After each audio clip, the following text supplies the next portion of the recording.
Ready? All right. Ready? Ready? Let's do it. All right, raise your hand if you have your CHRP or CHIRP. And keep it up if you actually believe it offers business value. Keep it up even longer if you think it's preparing you for the future workplace and the role HR and people and culture will play. There's nobody. Like you, I believe it's time for CHIRP to dramatically evolve, or it should suffer the same fate as the annual performance review. Before I carve it up too much, let me give props where props are due, because truth is, CHIRP did have a powerful influence at one time. Back in the 1990s, HR struggled to get a seat at the executive table with the bean counters, the sales and marketers, because we were looked at as bean counters, as these policy makers. Only focused in on being policymakers, and missed that slide, sorry about that. By 2000, we were more than credible. In fact, we were kind of glamorous. We had frameworks and we built best practices. We even have conferences that engaged this growing community. And by 2010, the facts and figures started coming in. If you had your CHRP, you would earn 13% more than your contemporaries nationwide, 30% more if you were in Vancouver. And if you're in hospitality, a staggering 46% lift. Not to mention that over 70% of jobs required a CHIRP, and you had a 50% greater chance of promotion. Why wouldn't you join the 25,000 other people with CHIRP? But what business value did it actually bring?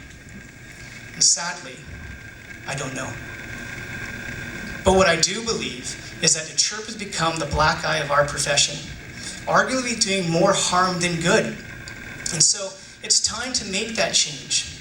And it's not just because of the urgency around the policy making, it's because there's a connected generation.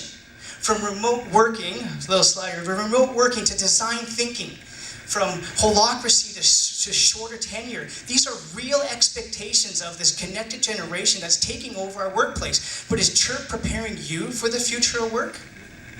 And what about technology that continues to push the envelope on our efficiencies, the way we collect data, and even analytics? So from Greenhouse to Slack, to 15.5 to, of course, Rise. These are innovative technologies that are powering so much of what we do, but is CHIRP forcing you to stay ahead of the technology curve? Technology is unavoidable in our world today. HR is dead. People and culture, employee experience, talent, those are the new lexicons. And those departments, they're hiring data analysts and marketers. But it's still CHR and CHRP. It might be happening mostly in tech, but there's a whole new breed of people and culture professionals, and they don't need CHIRP to prove their value. They're pragmatic problem solvers doing dope shit that resonates with the connected generation. And what about that employee experience, the employee journey, the employee life cycle? Work-life balance is dead. It's just life. And these people and culture professionals get that, and they're throwing away these legacy best practices that you find in the CHRP knowledge exam. And that leads me to culture. Companies win on culture. And while we may have people and culture in our title, we don't own that in a silo. Core values and culture should be co-authored and entrenched by your entire organization. But is building and fostering culture in the CHIRP competency framework?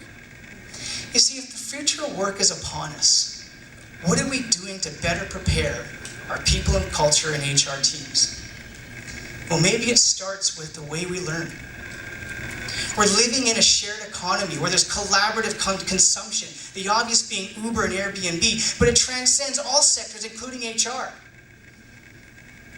It's time to make that change and kick up with the disruption that's there. Our profession, we're slowly breaking down these barriers of stereotypes. Here's corporate, this is what startups do. And realizing that both have tremendous value and best practices that can be tailored to any company or size or type.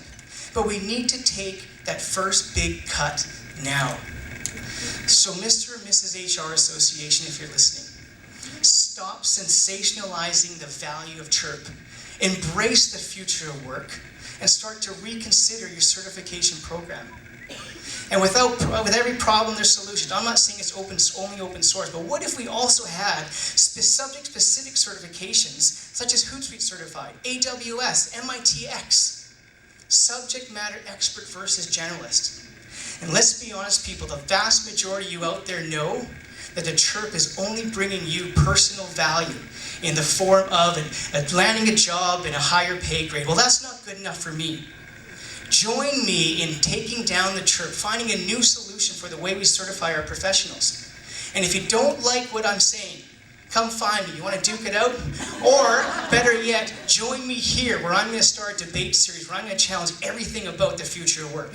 In sum, it's time to stop chirping and start yelling for change. Thank you.